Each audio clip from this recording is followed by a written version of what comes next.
so much for having us here. It's yet another day, and we're here to discuss on an interesting area, but yet very serious. So it has to do with reproductive health. Reproductive health is one aspect where most persons have variety of complaints. Some persons are worried about it, like, "Why, I don't even understand my cycle again," and some don't even know when they are pregnant, and they don't even know what part or what time in the year or in the month that one can actually get pregnant, or there's possibility or there's high chances for pregnancy. And then there are also chances. I would like to let us know that if you have intercourse with your spouse, that there is possibility that you can have a particular gender on that aspect, okay? But I would need your participation, and through your questions and comments in the comment box, it's actually going to guide this discussion, and it's going to make it more engaging.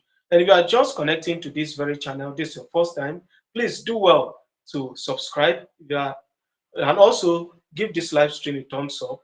Please do well to share this live stream for those that are yet to connect, so that they can also have that opportunity, that privilege to benefit from what we are going to be discussing in this very uh, live stream. So we'll be starting right away, but before then, just a moment so that I can monitor the live stream from my end and be sure we're still connected.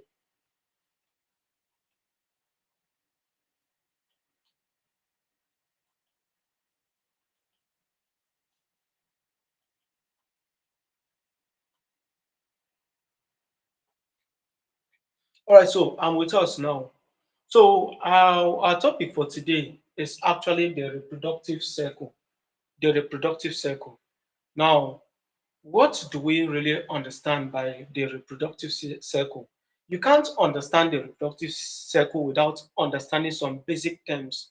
So the first one is reproduction. Reproduction, which has to do with the childbearing or childbearing generally, which is the process two opposite genders will come together, two opposite sex will come together, and then they can produce the younger one. That's in a layman term, that's reproduction. Okay. Now we are looking at the reproductive cycle as it relates to the female sex or gender. All right. So when we talk about the reproductive cycle, it's actually divided into two, which is the ovarian cycle and then the menstrual cycle.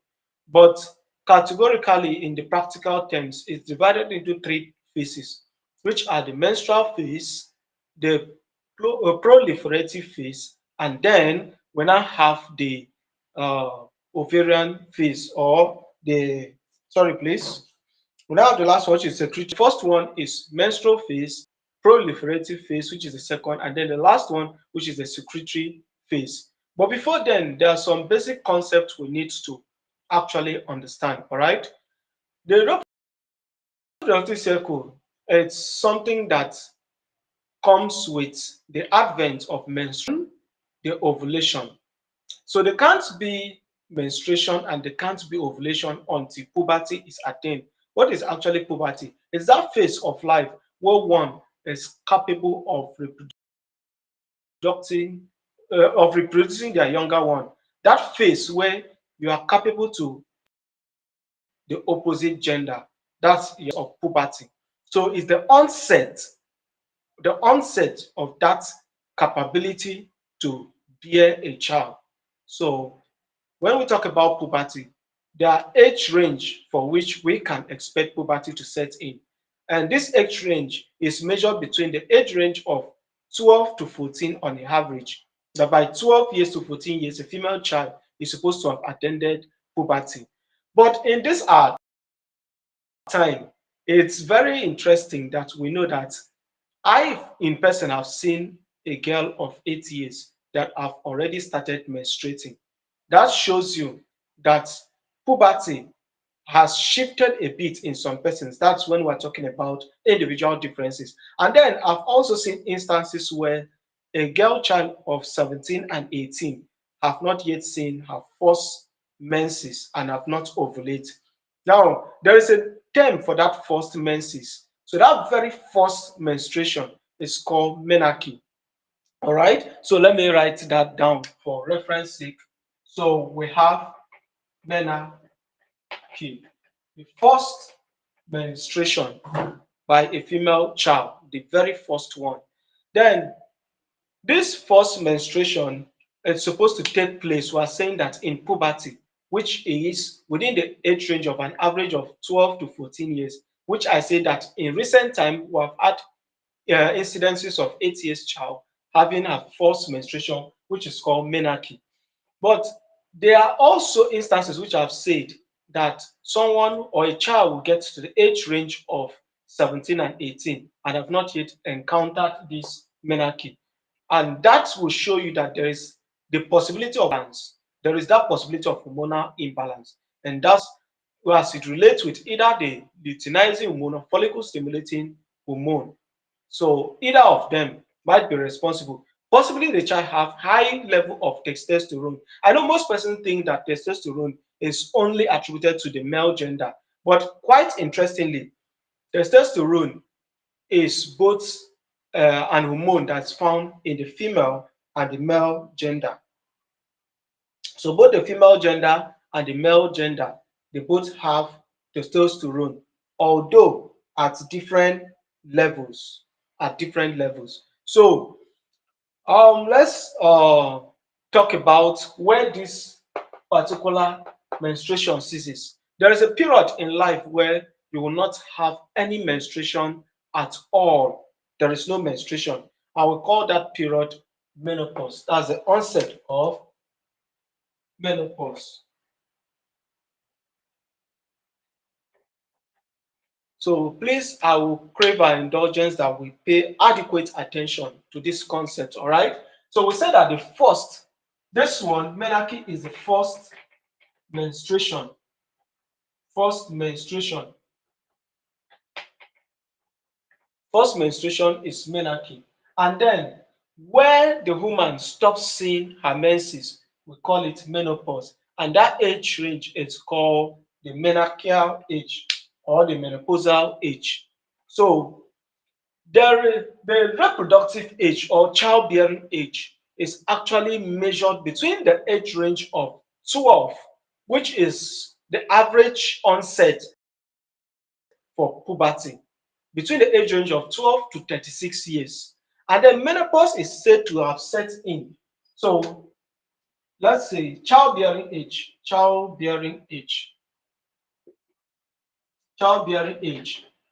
to 36 on an average. Between the age range of 12 to 36, on average, we have childbearing age. And then we now have menopausal age. Menopausal age now is between the age range of 45 to 55 and above. All right. So we have picked the first one, childbearing age 12 to 36, and then menopausal age 45 to 55 years. That's why most females are really of concern when they start getting to 30 years because they are scared of entering menopause. Now, what is menopause? Menopause simply means the cessation of menstruation, which is one aspect, and the ability to reproduce. The inability to reproduce and the absence of menstruation is what we call menopause. Although we have the absence of menstruation,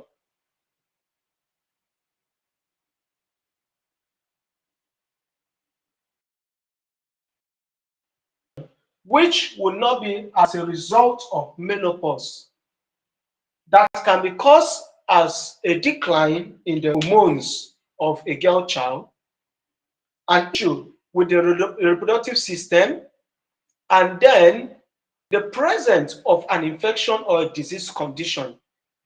It's called amenorrhea. We have amenorrhea, meaning the absence of menstruation. The absence of menstruation. So these are terms I want us to understand. Just for a summary of this term before we go deeper, we say that every female they are bound to come to that stage called the childbearing age. But the childbearing age would start from the age range of 12 to 36 years. 12 to 36 years is that age range, childbearing age, that age range where the lady, the female child, is capable of giving birth to younger one, and then we experience the menses, which is menstruation, as well as ovulation. I would say that ovulation and menstruation kick in within the average age of 12 to 14. 12 to 14. 12 to 14 years is the average. And I now say that there are exceptions where a girl child will get to 8 years and see her menstruation. And that very first menstruation is called menarche. Menarche is the first menstruation. While the last and total absence of this menstruation or ability to bear child is called menopause. I will say that that age range where menopause will set in, where the female child or the woman will be unable to bear child and will not have both ovulation and menstruation, is called the menopausal age, and that age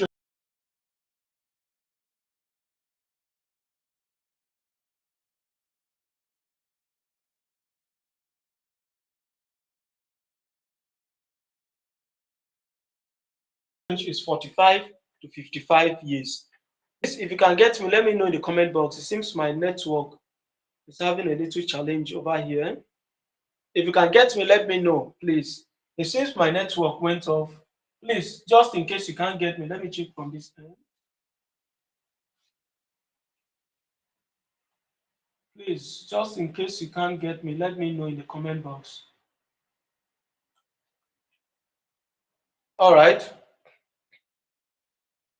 I believe you can get me very well, right? All right. Thank you so much for connecting. If you are just connecting for your first time on this very channel, please, if you are here to subscribe, do well to click the subscribe button and also give this live stream a thumbs up. You can also share it for persons that will benefit discussion, because we're actually discussing on reproductive cycle, which is a topic under reproductive health. All right. Now let's continue our discussion. We are saying that you have to understand these basic concepts before we go to the reproductive cycle. Now, haven't explained all these terms that we have mentioned here. It's important for us to know that the reproductive cycle, which is a combination, let me take that down so that we can move on. The reproductive cycle, which is a combination, this cycle, of menstrual cycle and ovarian cycle. These two. So the reproductive cycle, it's the combination of menstrual cycle and ovarian cycle. Now, menstrual cycle has to do with the period where there is degeneration, that is the ovum that was released, that egg, in a layman term, the egg that was released that was not fertilized, and then the endometrium, which is the womb or the uterus as would be put. So that endometrium, which is the middle part, the functional part of the uterus, where it is shaded off during the period where the ovum was not fertilized, that very release in form of blood, all that thing that's released in form of blood, is makes up this menstrual cycle. Whereas the growth and maturation and release of this egg to the uterus, precisely the endometrium, it's called the ovarian cycle. So all the changes that will happen between the point where the ovaries or ovum, for one, would mature and get to the point where it's called ovarian cycle. Whereas if it was not fertilized, and then it drops down for another cycle to take place. It is called the menstrual cycle, all these changes. Then it's important for us to know that this reproductive cycle is controlled. In the body, we have two systems. One is the negative feedback mechanism.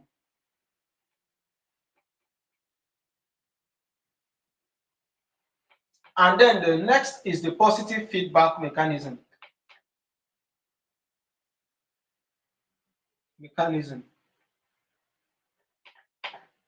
So, for the negative feedback mechanism, this is the body's natural way of compensating for anything that is lacking.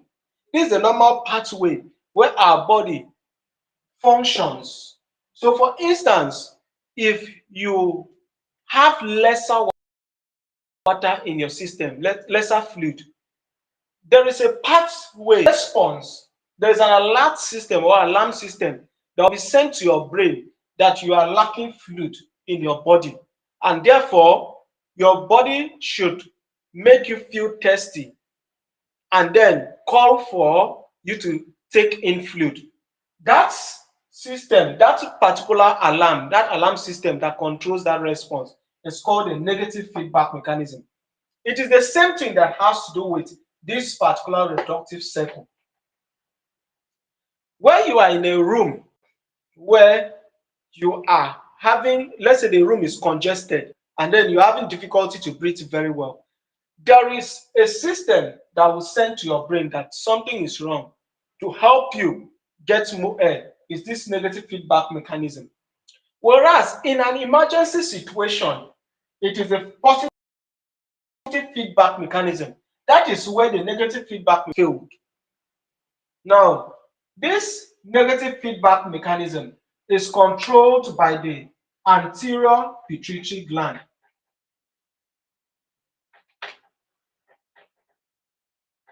while the positive feedback mechanism is controlled by the posterior pituitary gland. So, the negative feedback mechanism, which is a normal pathway where how your body function, which will send message to your body if there is anything lacking, and then that tends to maintain equilibrium. This one, its role is to maintain equilibrium. What is equilibrium? Balance, the state of balance. This particular system, negative feedback mechanism, is what handles it. And then the part of your brain that regulates it is called the anterior pituitary gland. While the positive feedback mechanism is a response where there is an emergency. It happens, it acts where there is an emergency. And this one is controlled by autonomous nervous system. This is controlled by the autonomous nervous system. It helps the body to act in terms of emergency. And then, for instance, say you were sleeping and so on. What maintains those digestion and everything is this positive feedback mechanism. So it acts by the impulses of the autonomous nervous system and then controlled by the posterior pituitary gland. In both of them, the message is sent to the part of your brain called the hypothalamus is what will pick up the impulse that something is lacking. And then if it is through the normal route, it will be through the negative feedback mechanism where message is sent to the hypothalamus, and then the hypothalamus will now signal the anterior pituitary gland to release the hormone necessary to control that part of the body. Whereas in an emergency situation, which is controlled by the autonomous nervous system, where there is an issue, a message will be sent from there to the hypothalamus, and the hypothalamus will now stimulate this posterior pituitary gland to release. Now, having understood this concept very well, I said that the reproductive cycle is controlled by the negative feedback mechanism, which shows us it's a natural pathway for the body to reproduce. It is well. Thank you so much. Thank you so much, Blessing. Thank you so much. I can see you. God bless you. As for many that are connected through Facebook, I can also see you, although I can't respond to you. Thank you so much for having all of you here. So, Having understood this, we'll take away the positive feedback mechanism so that we'll center on this particular one, the negative feedback mechanism, which controls the reproductive cycle. There are two major hormones. There are hormones we need to understand that controls this cycle. We have the two major hormones here. They include the follicle stimulating hormone and then the luteinizing hormone.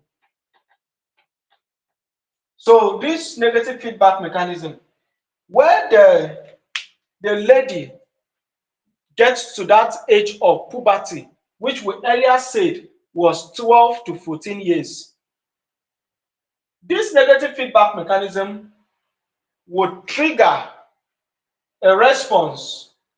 That is after the growth hormone has finished all it has to do and have made the girl reach that age of puberty. There are some things, as I said earlier, in puberty, it's the stage where the individual is capable of reproducing the younger ones, all right? There are certain changes that will take place in a female body. One, there will be enlarged breast, there will be enlarged breast, there will be the hips with enlarged, then that means the tissues there, they are increase in the secretion. So there will be enlargement, and then there will be pubic hair in both the armpit and then the vulva, all right? There will be pubic hair around them, or the perineal area. That's another name for it. So in this period, your body, through the role of the growth hormone, have matured to the full form.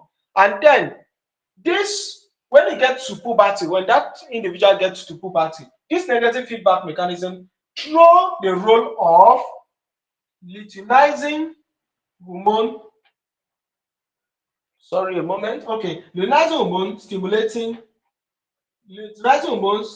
hormone will send a message to the hypothalamus that it is right time, oh, it is time, this is the right time for you to release what we call an ovary. For much, a single one is called ovum. In a layman term, it's called egg.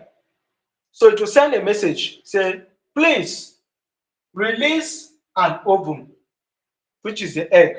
That is the role of this luteinizing hormone stimulating hormone. It will send a message straight to the hypothalamus, and the hypothalamus another signal to the anterior pituitary hormone, which will which will cause the release of luteinizing hormone releasing hormone. This one now from the hypothalamus, which trigger this one, stimulate this one to release the luteinizing hormone releasing hormone. This hormone will travel to the ovary. When it travels to the ovary, it will now cause this area to release this follicle stimulating hormone and then the luteinizing hormone. The both of them have their role. I'm going to be explaining it, which I want our rapt attention so that you'll be able to pick up every detail we're going to be discussing, all right? Now, the follicle stimulating hormone, its role is to ensure the ovary. Now, I haven't understood this one. I think I need to push further. If you have understood that this one, when the growth hormone have prepared the female body to that point where there is full maturation, a message will be sent to the hypothalamus by this hormone is what carries that message. The luteinizing hormone stimulating hormone will tell it there is a need through this negative feedback mechanism for you to release this luteinizing hormones releasing hormone through which is by the pituitary gland. We send a signal to it, and then this one now will now go to the ovary and then cause the release of follicle stimulating hormone and luteinizing hormone. These two hormones is what will act on these ovaries. All right. Now let's go to the different roles that they play. Let's go to the different roles that they play now. All right. So now at the ovary, all right, at the ovary,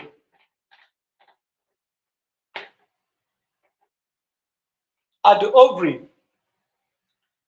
This one now, there is a release of two hormone. Remember, two hormone from the anterior pituitary gland. Two hormone. One is follicle stimulating hormone and then the luteinizing hormone. The role of this one is to ensure this ovary mature. They keep replicating till maturity. It comes to the ovum gets fully mature. That is the role of follicle stimulating hormone. While this one, its role is to ensure that the womb is prepared, adequately prepared, so that if an ovum is released, it can fertilize well, and then the embryo, which is the fertilized egg, can grow very well. That is the role of the luteinizing hormone. Whereas this one is to prepare the ovary for its release. So to cause it to get mature, it will get the ovum mature, you get them mature, and once they are mature, it aids to their release. And when it gets released, this hormone will take the major part of the role. So what are we saying? For maturation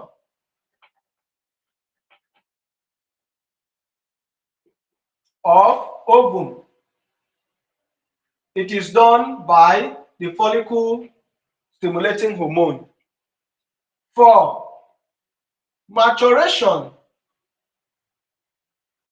and protection or preparation, you put it that way, preparation of the ovum for fertilization and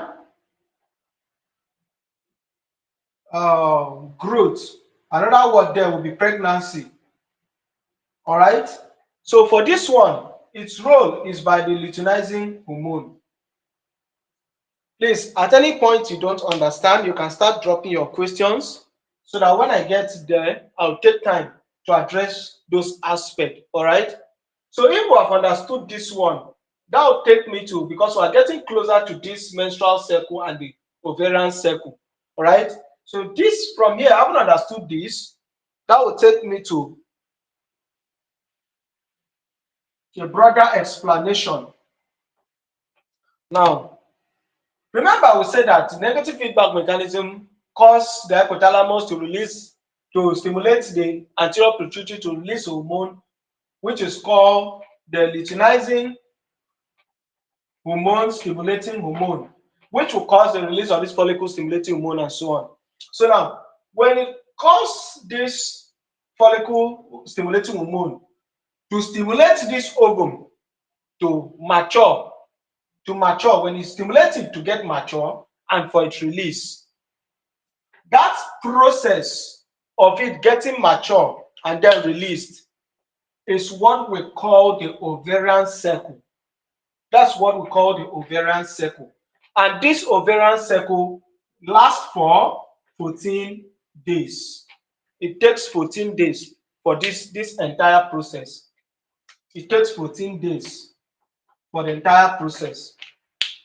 So the ovarian cycle is everything that happens between the process of this ovary getting mature by the handiwork of this follicle stimulating hormone, and then its release, the preparation, everything. It's called the ovarian cycle.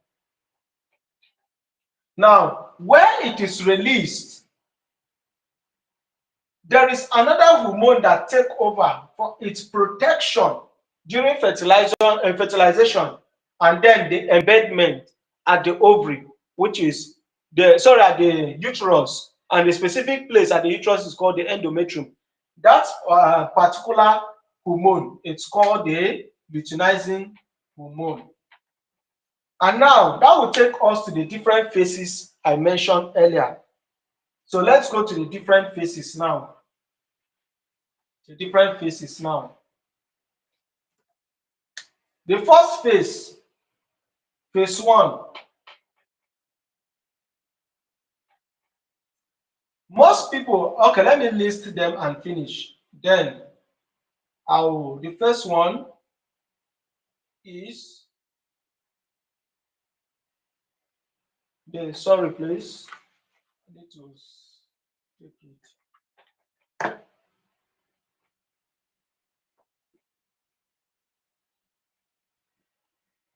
The proliferative phase, and then the phase 2 is the secretory phase. Secretory phase, and then phase 3. Phase 3 now is the menstrual phase. If you can recall what we earlier said, we said there are two major circles under this reproductive cycle. One is a menstrual cycle, and then the second one is the ovarian cycle. I've taken time to explain the two of them. That the menstrual cycle is everything that happens when an ovum is not fertilized and then is released, is sent out of the body. That is the menstrual phase. But everything that happens during the process where an egg, which is called ovum, is getting matured and then released to the endometrium, which is the fertile of the, which is called the womb, the fertile part of the uterus. So that particular circle is called the ovarian circle. But for better understanding, the whole circle happens in three different phases. Three different phases. If you check your textbooks, online sources, and so on, they will always start with this menstrual phase for a reason. You will better understand it this way than this arrangement. But because I've taken my time to digest all these things, to study all these things, and so on, I will try as much as possible to use this to explain for us. And if you didn't follow this video from beginning, do well after this live stream to rewatch the video so that you understand it very well. With that, if I should start from here, you will get a perfect understanding, you get a clear picture. All right. So let's start with the first one, which is the proliferative phase. Now, this proliferative phase, it is the major role of this follicle stimulating hormone. The follicle stimulating hormone, which was triggered by this hormone, luteinizing hormone stimulating hormone from the anterior pituitary, will cause an ovum to get mature, increase in size, get mature as fast as possible. In the textbook, you appreciate the process. You see it like this, and then later you now see something like this, and then later you now see something like this, and so on and so on and so on till you have a multiple of them, and so on and so on and so forth. All right. Now, the whole of this process to the point where you get fully mature for and ready for for fertilization is this hormone that controls the whole of that process, this particular hormone. And that phase where it gets mature and then gets released, one is to get mature and then get released, is all of that phase. The whole process that takes place, that phase is proliferatory phase. It's called the proliferatory phase. Proliferatory phase. Having understood that, that will take us to the next one. Now, before we go to the next one, it is important to understand that there is an hormone that is responsible during this proliferative phase, and the hormone is high in secretion. It is called the estrogen. The estrogen is what is high. This hormone is high in circulation in the blood of that female child. It's very high in circulation. So there will be high level during this proliferative phase. There will be high level of estrogen and then some level of progesterone. Some level of progesterone during this phase. during this phase. High level of this, low level of this.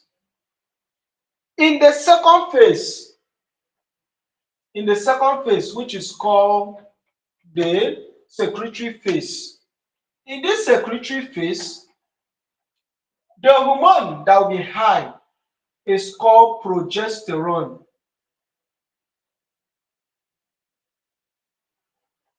High, this one is high in circulation in the bloodstream of that lady. While estrogen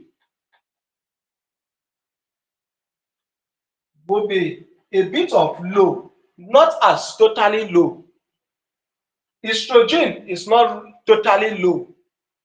It is actually low in comparison to progesterone. Why is progesterone high? It's because it is what is going to, one, cause the release of certain secretions that will make the uterus of that woman in her childbearing age to be ready for fertilization. So it will release some secretion. What is the role of that secretion? One, it gets that endometrium, which is the womb, prepared for fertilization and embedment of that child. Two, it helps the spermatozoa, which is this one of the parts or one of the components of the sperm, or we call it one of the components of the semen. When the man releases the semen into the female body, one of that component, the part that is responsible for reproduction, is called spermatozoa or sperm. Spermatozoa or sperm.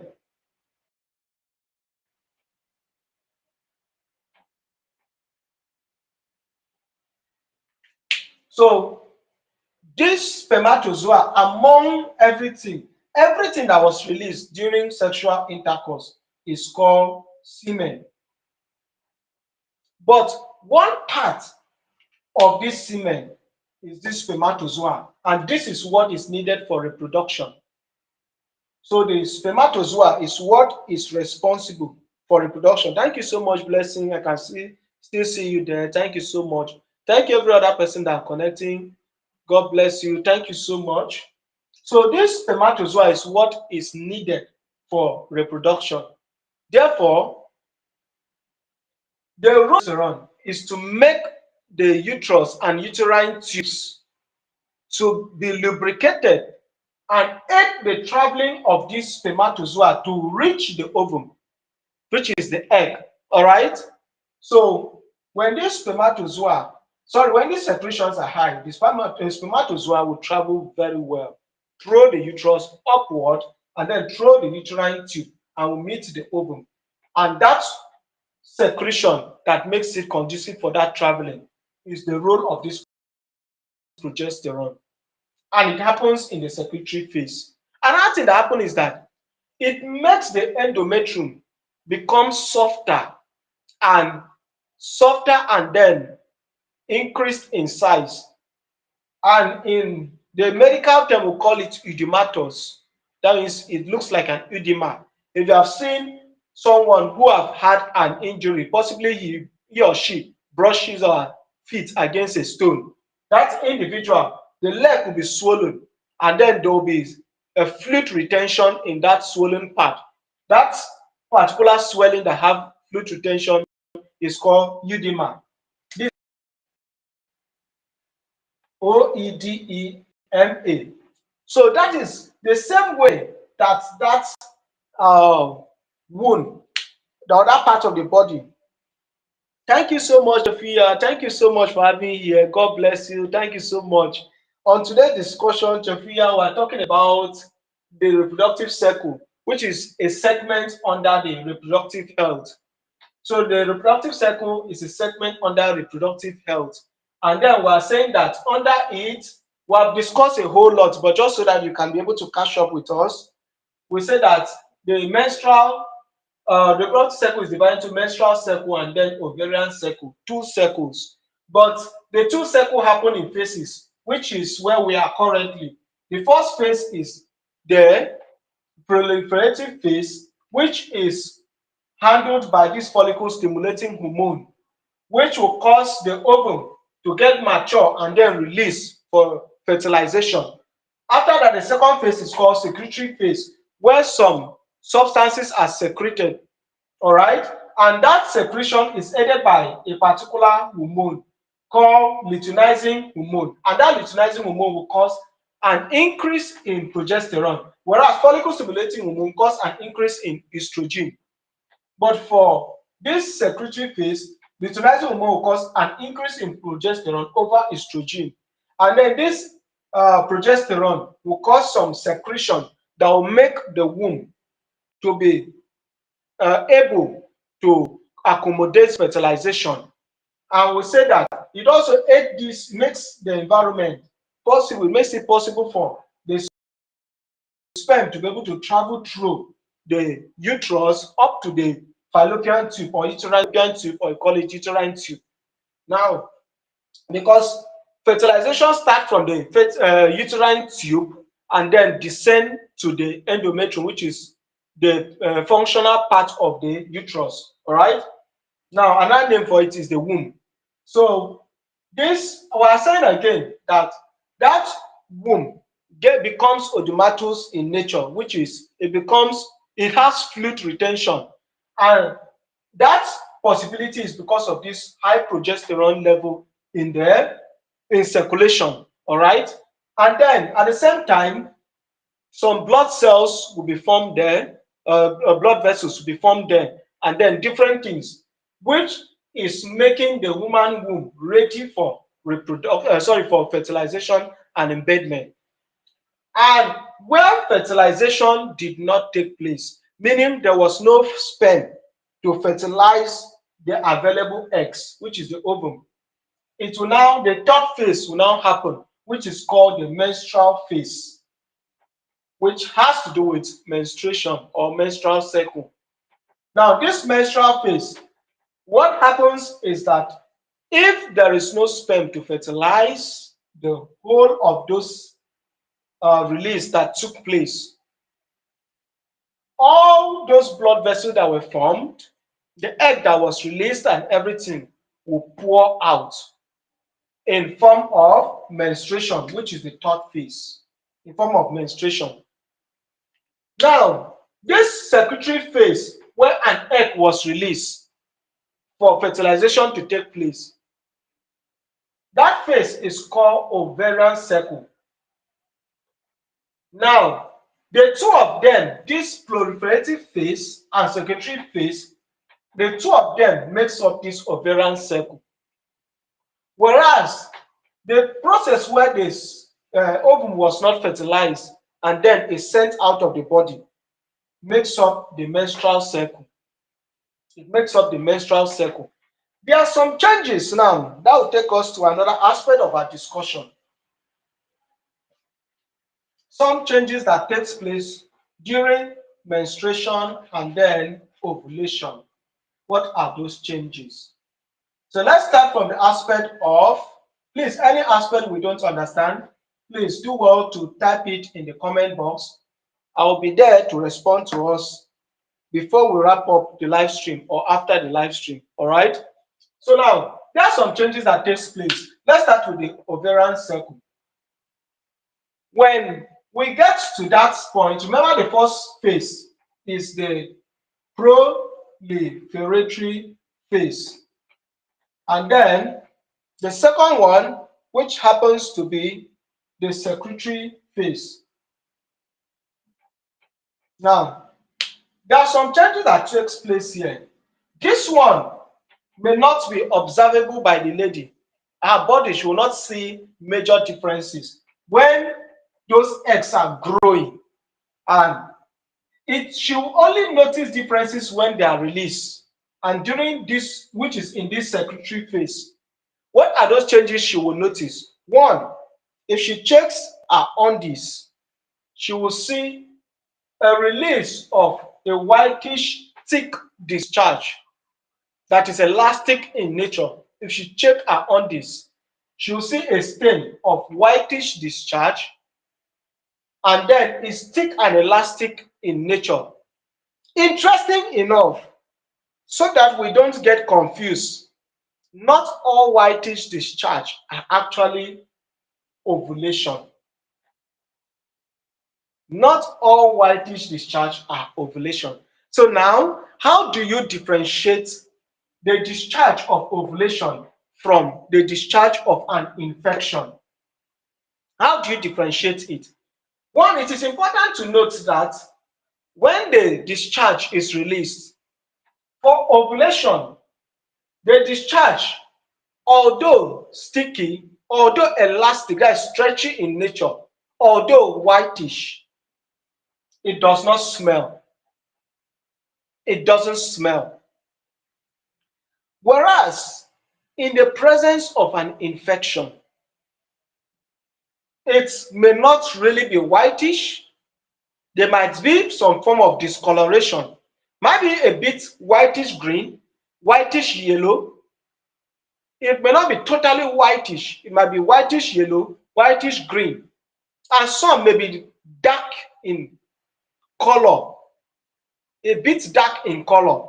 And then there will be presence of itching in the pubic region or the private part. The woman will have some itching.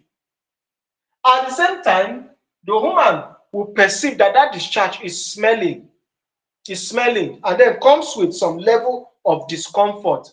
It smells and comes with some level of discomfort. So those major ones are cardinal signs to differentiate it from this particular one. Another thing to note during ovulation, besides the whitish discharge, white, sticky, stretchy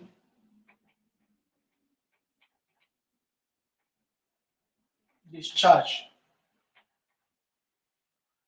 is one thing. The next one is that the woman will have some abdominal discomfort.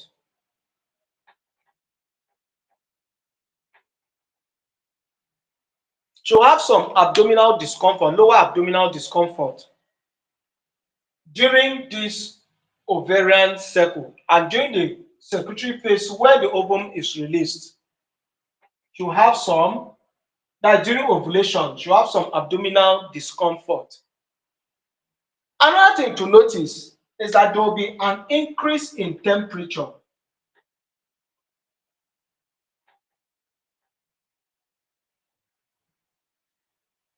So you see her temperature will slightly increase. She'll feel a bit warmer. So there will be an increase in temperature during ovulation. We're talking about ovulation here. During ovulation, she'll have a temperature increase. What other thing do you think will happen? Next is that the breast will have some lumps or coercive in nature.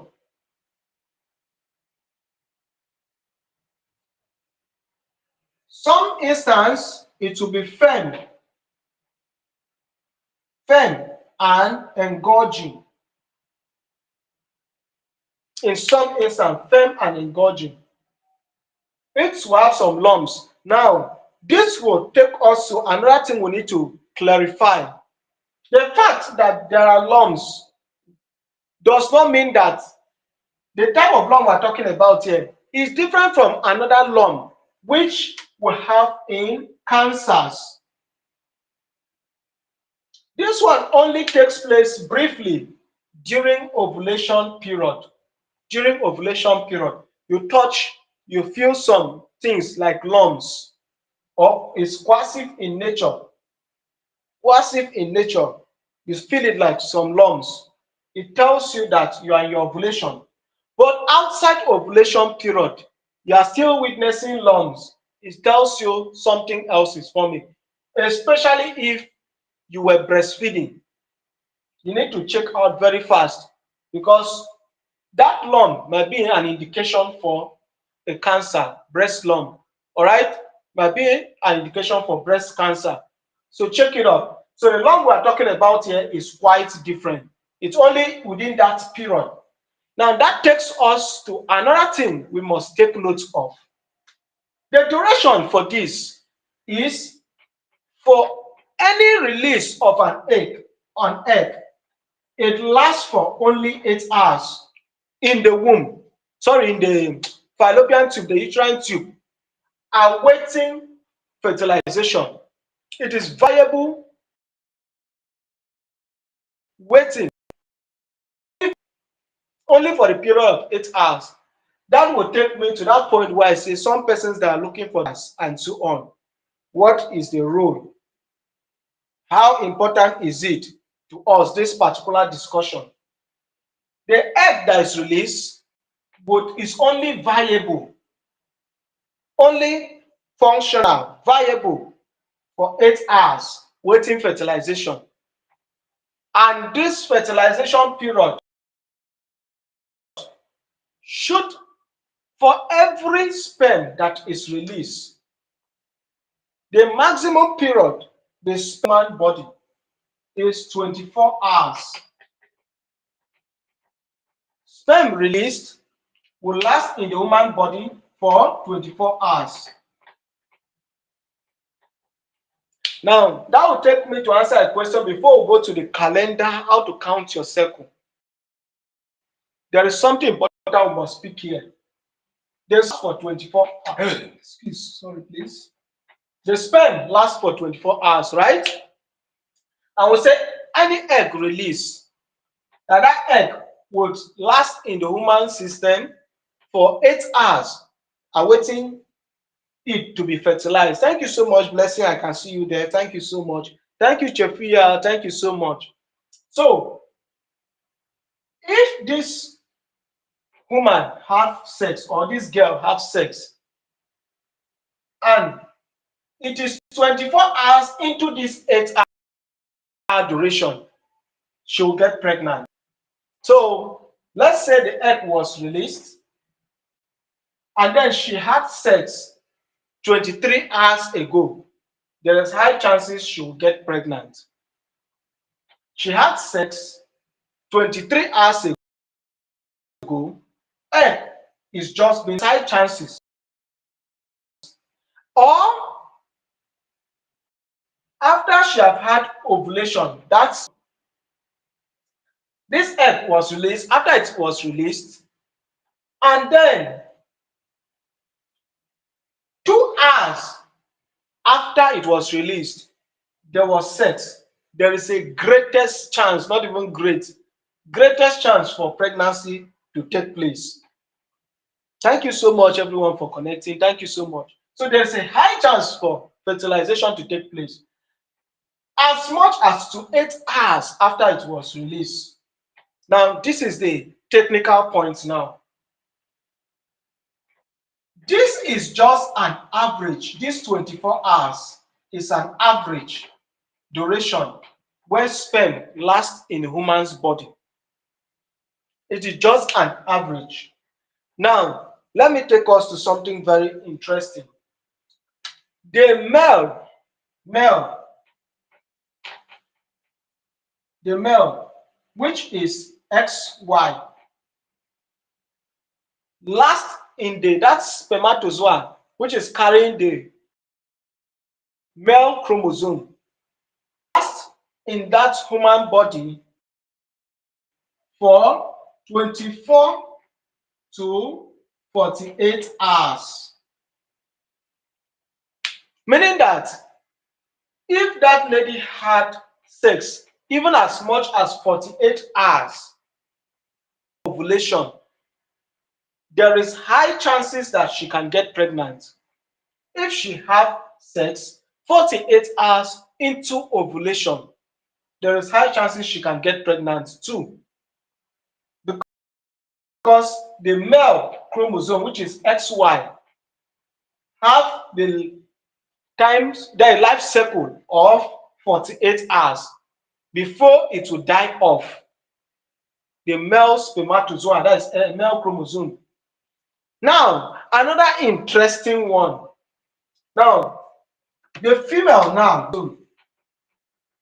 which is XX, the female chromosome lasts for For the female chromosome lasts for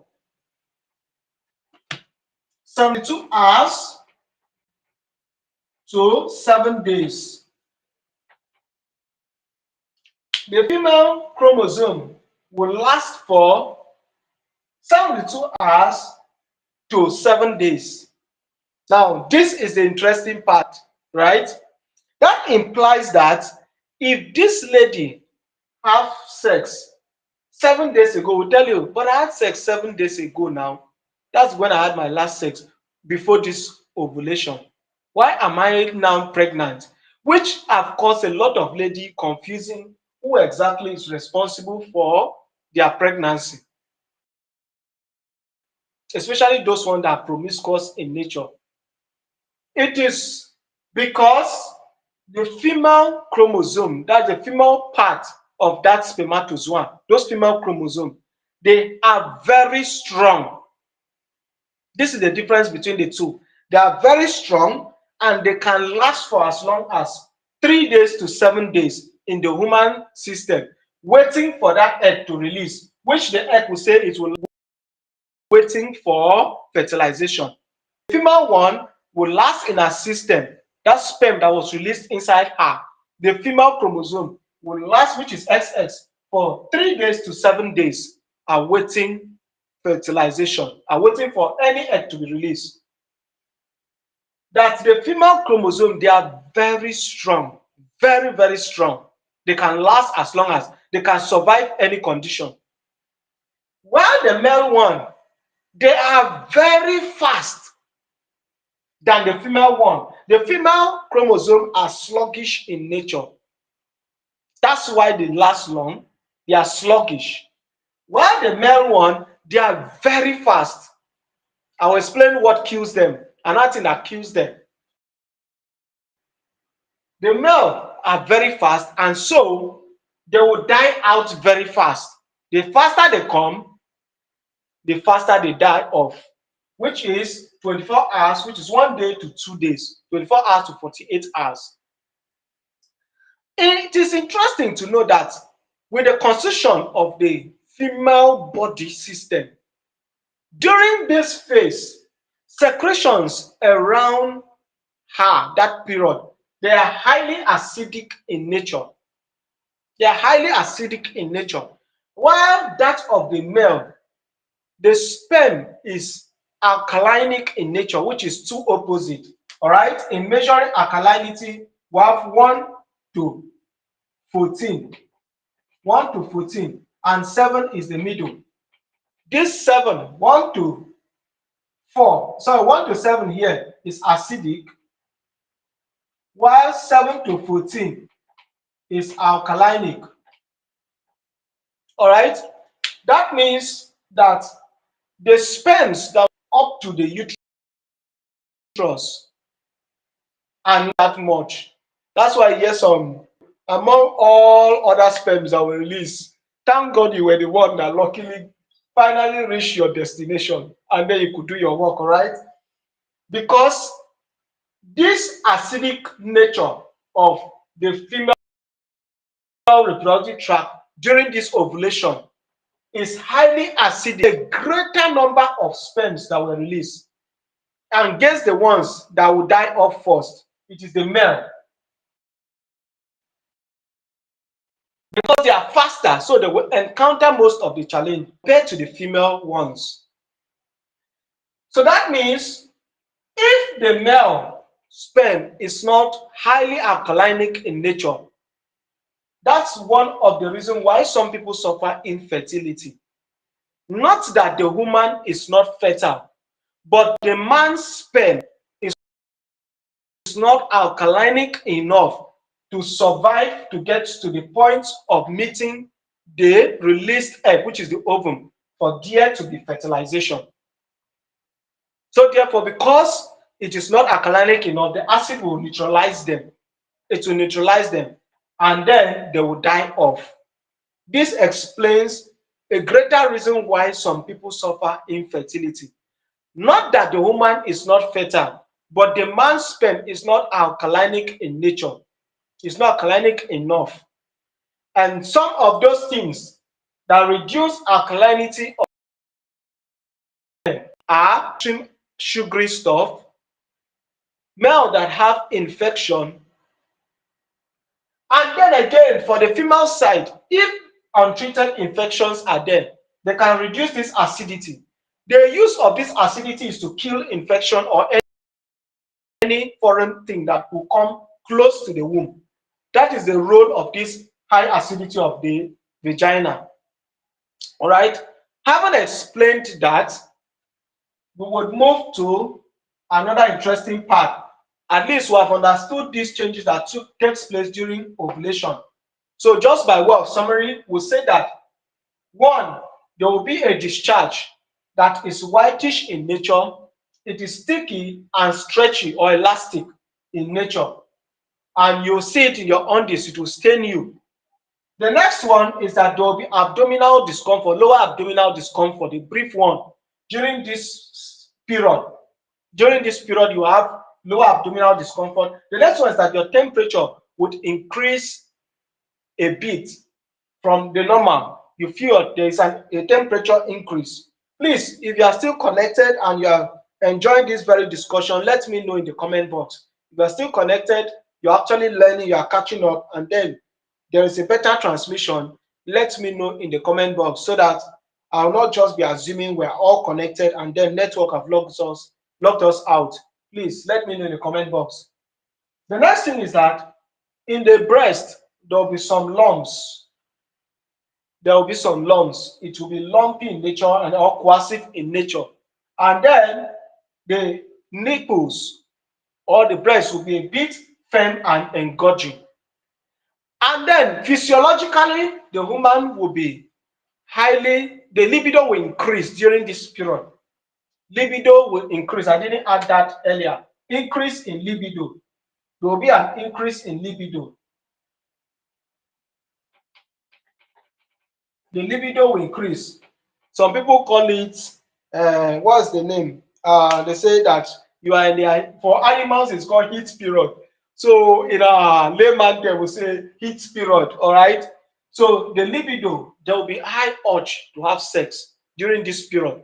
The woman will have that feelings. So the libido will increase during this period, and therefore the craving for sex will increase. And then the hip a bit increases in size. Those are some physiological, then physiological changes that will happen. She's highly excited. Her reproductive organs are excitatory in nature. That is highly excited. Every single thing. She's very sensitive during this period. Highly sensitive during this period. So those are the changes. And then the ovum that's released, we say it will last for the period of 8 hours. Those are the changes that takes place during ovulation. That will now take us to menstruation. All right. Thank you so much, Blessing. Thank you so much, Efuya. I'm so grateful for having us here. Thank you so much. Thank you so much. So we want to go to the next one. Please, just in case you have any question at this point, start dropping the question. Start dropping the questions, please. So this one, we want to explain those changes that takes place during menstruation before we now talk about the changes, before we now talk about the calendar, how to understand your reproductive cycle using calendar method. There are other methods, all right, but because I'm not really talking about family planning, the other methods such as self-awareness, temperature use, or other methods are beats. There are other methods for family planning. For those ones are family planning. We have the mechanical type, we have the chemical type, we have the barrier types, and so on. I'm not talking about those ones. This one I'm talking about has to do with how to count, which is a form of how do I, what's that name I just called? A form of you, not con. Please, someone should remind me. I just said the name here. You trying to, okay. When I recall, I mentioned the name earlier. When I recall, I will let us know. Okay. So this calendar period, okay, family planning. That's the name. Sorry, family planning is the name. So this calendar method is like a form of family planning method, all right? But our responsibility here for this topic, we're not talking about family planning here, which I've already mentioned other forms of family planning, all right? What we're looking at is because the persons who have asked for this discussion, the person that asked for this video, they have concern as to one, menstruation carries them unawares. Two, they don't even know, understand their circle. This month it can be 22, it's 24, the next one is 35. And then changes even in the nature of the menstruation or ovulation that is released. So those things are things we want to consider. And that's why we want to talk about that calendar method here. So not as a form of family planning. When we are talking about family planning, we can explain elaborately. All right. Now let's go to the changes. Changes during ovulation. Menstruation. Now remember, we say that though this during this phase, it is as a result during this phase, it is called the menstrual cycle or the menstrual phase. All right, either you call it menstrual cycle or menstrual phase. And then in this during this period, this phase, the estrogen level will reduce, the progesterone level will reduce, both estrogen and progesterone. And then interestingly, if you listen to me carefully when we started, I said that both male and female have testosterone. Just that in male, they will have more level of testosterone, which will help them for production of spermatozoa, right, or sperm. Whereas in the female, what helps them for the maturation and release of this egg is the progesterone and estrogen. But during menstruation, testosterone will shoot up a bit because it is what will counter this phase. Will shoot up a bit, whereas we will have low level of progesterone and estrogen. So during menstrual phase, there will be low level of estrogen and progesterone. These two will reduce. Then another thing that happen, I've said it, increase in the testosterone level. Another thing to note is that there will be discharge, not just discharge, flow, menstruation flow, bloody flow or bloody release, which is called menstruation, right? This release of the products, all the products of the unused products of ovulation, they will be released in form of a bloody flow, right? The next thing is that color, the color of the discharge or the flow is supposed to be bright red.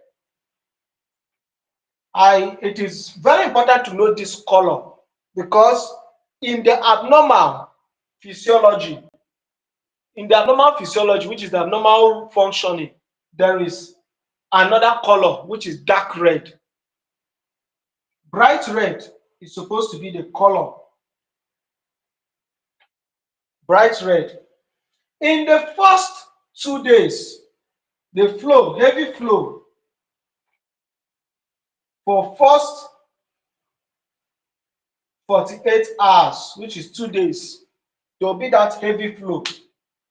Anything that makes that lady not to have heavy flow during this period, there is an issue.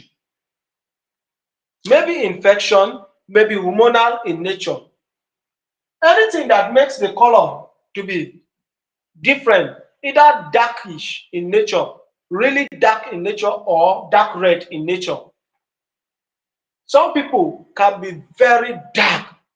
It's the presence of an infection, or there's what we call fibroid, can cause these abnormal changes too.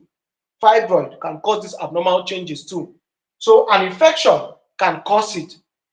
So take note of this color so that when there is a difference, you would know. So we say that one, the color will be bright red.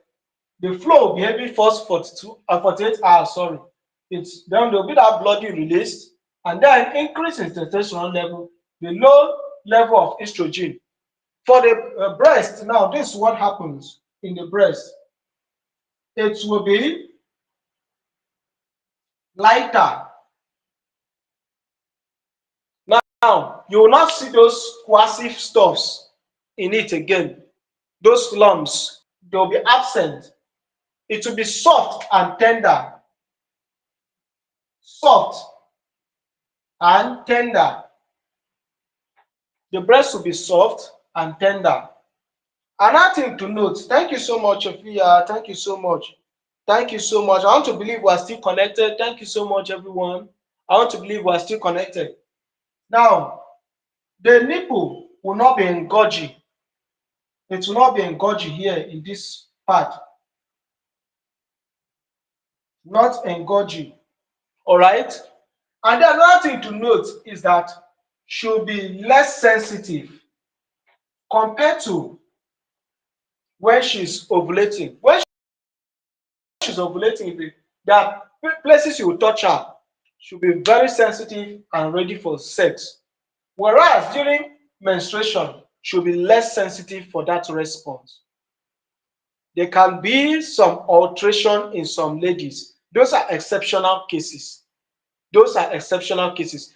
But in a normal physiology, the sensitivity will reduce.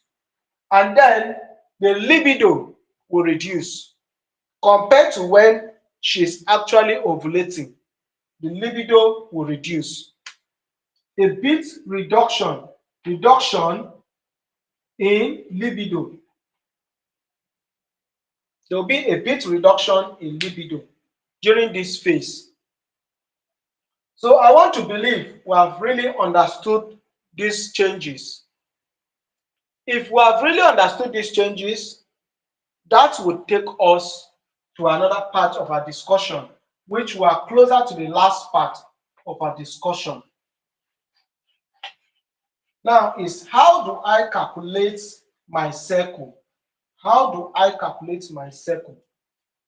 How do I calculate my cycle? How do I calculate my cycle? All right. So the average cycle you are supposed to find, which is normal. A normal average cycle should range between 26 to 24.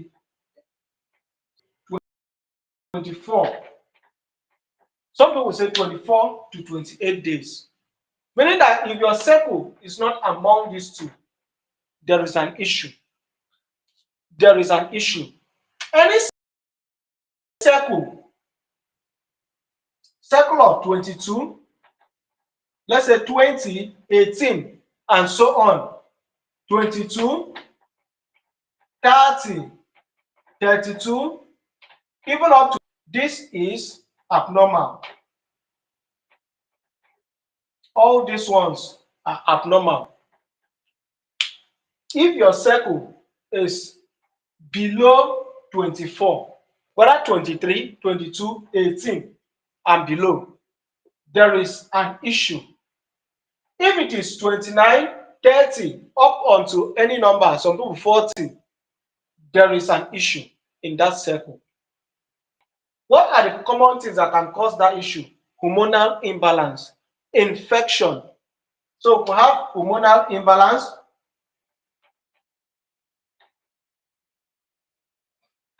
we have infection,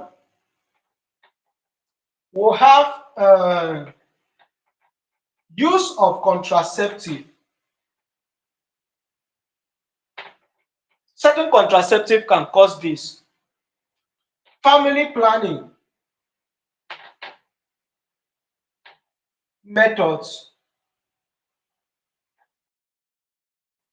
The presence of a certain family planning in that woman can cause this. Result of its side effects. Normally, during this period, this woman, if she's on family planning, she's not supposed to have those ovulation. All right, she's not supposed to have them. That's the rule. of that family planning. But the side effect of this, which will cause removal, is that in the menstrual cycle, there will be an issue. It will not be balanced. Now, certain contraceptives, such as emergency pills, e.g., emergency pills, can alter. A good example is post-2. Post-2 can actually cause an individual, if you take it more than twice, even from twice in one cycle, not 1 month, one cycle, have the tendency to alter your, it has a tendency to alter your reproductive cycle. It's very important we notice, we note that. So these are factors that can cause these abnormal cycles. One, we say hormonal imbalance. Two, infection. Three, the use of certain contraceptives such as emergency pills. And then some side effects resulting from family planning, different family planning methods could cause this abnormalcy. Having understood that, it is important we note that the average, which is normal, is 24 to 28. But in demonstrating this calendar, we are going to use a 28-day cycle woman. And then I will now explain it for your own cycle. If your cycle, no matter the number, how to master it in your own cycle. If it is a 28-day woman, all right, you are going to write your day 1, divide it into 2, which is day 14, and then you now have your day 28. That means for a woman that is 24 days, this will be day 1, this will be day 12, and then this will be day 24. For a woman that is 26 days, day 1, day 13, and then this will be day 26. Please, if you really understand this way, because it's very important to move on. If you really understand, let me know in the comment box. Let me know in the comment box. You can start sending in your questions, as I said earlier. Any point you're not getting it, and then if you are still with us at this point, let me know in the comment box. Okay, I really appreciate. Let me know in the comment box.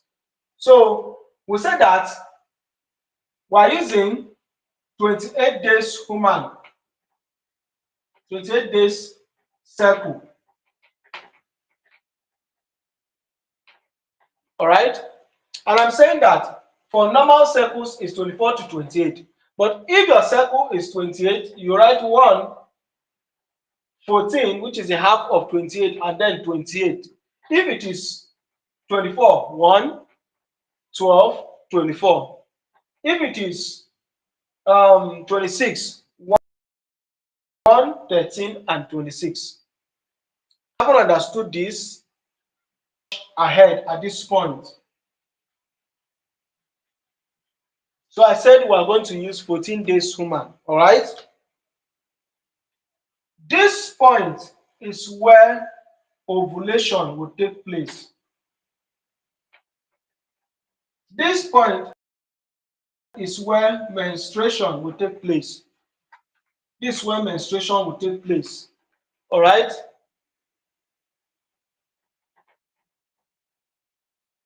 Now, from day 1 for 28 days cycle woman to day 4,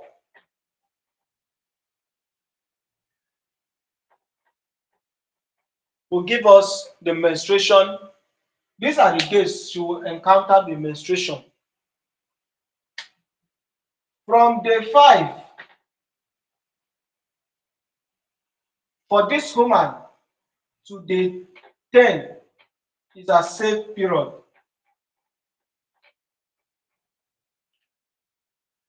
Are we following? I want to believe we are following. If you are following, let me know in the comment box. Please, if you are following, let me know in the comment box. So day 1 to day 4 is a menstruation. Day 5 to day 10 is a safe period. We usually calculate 2 days before, 2 days after, which will now be, no, sorry, today, this will be day 11, sorry, add 11 to here. So day 12 to 14, and then 14 to 16. This is her ovulation period. This period are unsafe.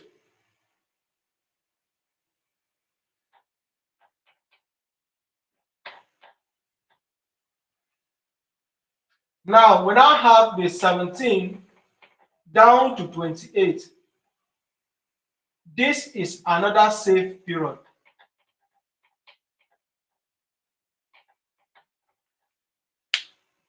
So we say the 1 to 4 should see her menses for a 28-day cycle.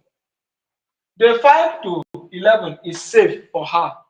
The 12 to the 16 is her ovulation period and is unsafe period, because why we call it unsafe is that any sexual activity around here can lead to pregnancy. And then the 17 to 28 is another safe period, meaning that she can't get pregnant during this period. Now, interestingly, remember I said the first 2 days is heavy flow. Heavy flow, the 1 to 2. The 1 to 2, heavy flow. While the 3 to 4, light flow. All right? And then it will end off. Some lady will reach this day 5 for them to be 100% dry from these menses at day 5, while some at the night or afternoon of day 4, they have already become dry. So it depends on individual here. But at day 5, she's supposed to be 100% dry. And then she's safe during this period. It is important to note that during this period, because of individual differences and abnormality, there are chances where most women have gotten pregnant during this menstrual, because there was an abnormal release of an ovum when another one was degenerating. So it's not as if it is the degenerated one that caused the pregnancy. It was just because another egg, meaning double release in that cycle. So another egg was released. That's the possibility that sex during menstruation, if you have heard instances like that, they will tell you, but I was menstruating. It was because another egg was released, not a normal circumstance or a normal scenario. Thank you so much, Blessing. You say? Yeah, okay. For a lady that have 30-day cycle, I've explained already that what you do is that you have the 1, the 15, and then the 30. You divide into 2. The 1, 15, and the 30. The 1, the 15, and the 30. That's for a lady of 30 days. I believe that answers your question. Blessing. I believe that answers your question. So I'm saying that if you have heard complaint where people tells you about some exception where they get pregnant during menstruation, it is not because the egg was not shaded off, that those endometrial contents were not shaded off. It is because another egg was released. And I'm saying that that release is quite abnormal. That's why they'll become pregnant during menstruation. But in a normal scenario, in a normal physiology, she's not supposed to have a release of another egg during menstruation. This is where that release of another egg would start. Will start growing again between this period of 7 to 14 days. Between 7 to 14 days, this day 14, between the 7 to 14, you will now have another phase of proliferatory phase. And the period of proliferatory phase is this period you have, you see. Yeah, thank you so much, Blessing. Thank you so much. So it's between this period, the 7 and 14, that you have another phase. And then between this, the 13 to the 16, or let's say day 12, to day 16, it's when you have your secretory phase. If you can remember, I divided into three earlier.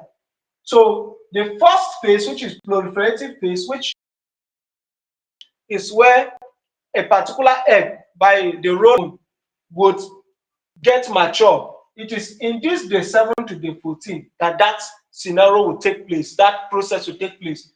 While secretory phase, which was the second one, will take place between day 12 and day 16, which is preparing the whole womb for fertilization. Whereas phase took place here, which was the third phase. It took place here between day 1 to day 4. I believe we are following along. So this is where it took place. Now, the actual day for ovulation is day 14 for this woman, where this is where she will see that whitish discharge. It is on this day 14 she will see the whitish discharge. On day 14 is when she will see the whitish discharge. Day 14. That means from day 17 to 28, she's safe for any sexual activity. Day 5 to 11, she's safe for any sexual activity. But another exception before I wrap up here. Another exception. Remember when we were discussing the ovulation phase, the ovulation cycle, we said that the male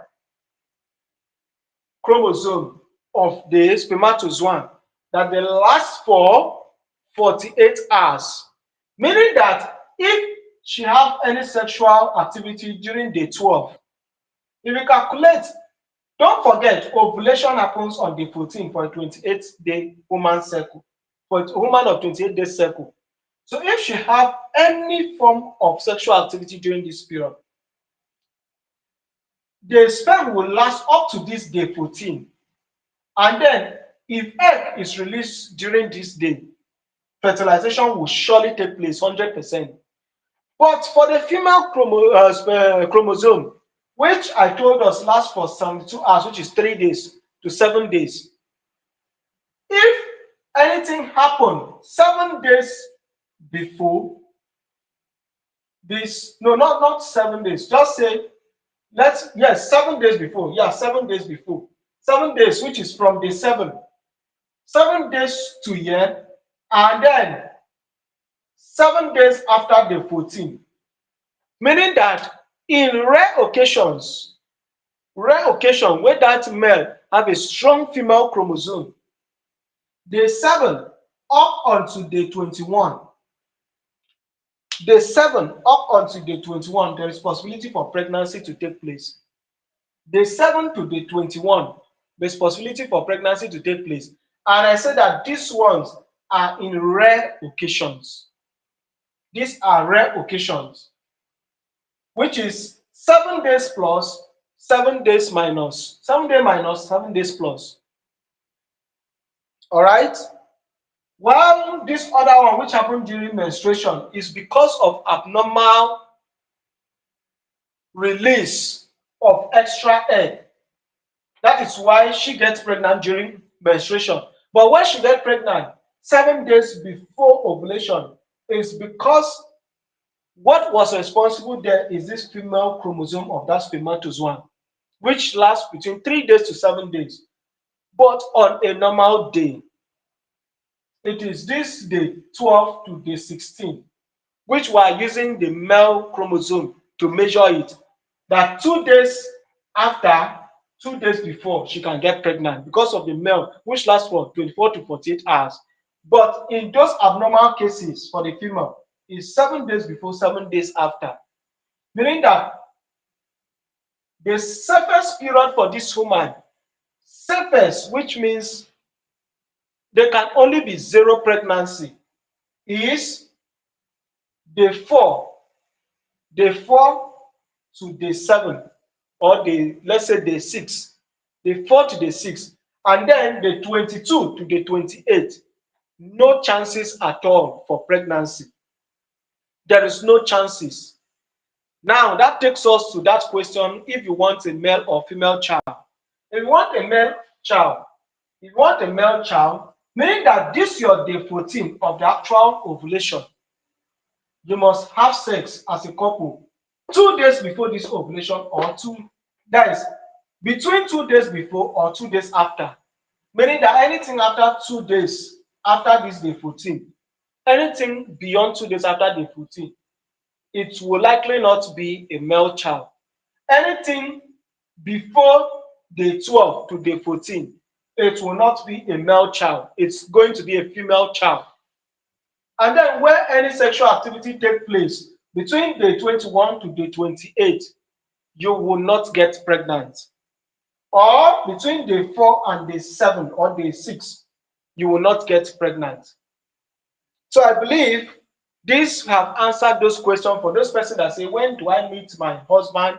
When do we have sex? Or when do I meet my wife? Or how do I get higher probability or higher chances to have a male or a female child? These have answered all those questions. And I believe at this point, we have brought the class to a conclusive end. But before we finalize, it's important we talk about mildly on what we said earlier, which was the absence of these both phases. The absence of them is what we call menopause. And it's important to note that menopause averagely is 45 years to 55 years that it kickstarts. That means if you get to 45 years, there's high chances to enter your menopause as a female between that age range to 55. So that's why some people can get pregnant at 50. Some can get pregnant at 54 because it's between 45 to 55 years. But anything above then, she would definitely get into menopause. But I've said that I've seen a lady at 32 that entered her menopause. She already had major signs of menopause.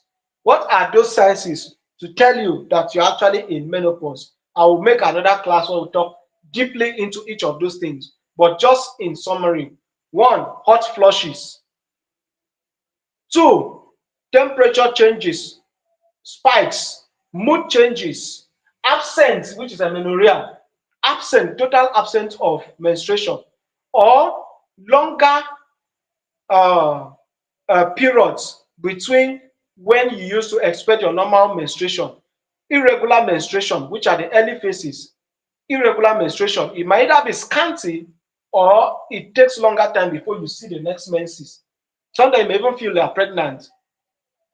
So those are signaling to you that menopause is already sticking in. And this premenopausal age, which is the period between the onset of menopause to the actual manifestation of menopause, can take the period of 10 years. It can take a 10 years period for it to actually manifest. So the two circles here, menstrual cycle and ovarian cycle, are called the reproductive cycle. And I said earlier that the first menses the woman will have is called menarche, while the absence of that menses is called menopause. And then why is it important to understand this? Is because it will help you understand when your body have that high chances to get pregnant and for you to bear or to take in or to conceive a child. I will say that age range where you have that high probability to get pregnant is called your childbearing age, or reproductive age.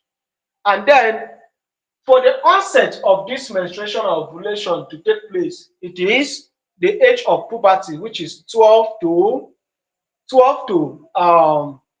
14 years, while childbearing age is between the age range of 12 to 36 years. 12 to 36 years is the time range for childbearing. For puberty is 12 to 14. And I said that in this our time, I've seen a lady or a girl of 8 years that had her first menstruation, which is menarche, at 8 years. So this is just by way of summary. So I believe that we have really understood this discussion. But when you don't understand, please let me know in the comment box. I think we have to wrap up at this point. So it's time for questions. It's also time for contribution, time for suggestion. So if you have noticed anything at all you are not clear on, let us know at this point and then let's address it together. Any question, any suggestion, any contribution, any suggestion. Thank you so much, Blessing, for always connecting. Thank you so much, Marilyn. I can see you all. Thank you so much, Okuya. Thank you, Mandy, my sister. Although I've not seen your message today. Thank you for everybody that used to check up or do check up. Thank you, Twinnie, my sister. I don't know if you are there. As many that are connected, that's Favor the Midwife. Thank you, every other person that used to check up and then have checked up on this discussion. I want to really appreciate every one of us. So please, if you are yet to subscribe to this channel, click the subscribe button. Give this very live stream a thumbs up if you really like the content, and then do well to share it on your different social media handle so that persons that have questions on all these issues we have addressed would have their question being answered. Okay, so I want to believe that we don't have any question that really understood what was discussed. Please, if you don't understand, you can rewatch the entire video so that you can get perspective as to every single thing that was discussed.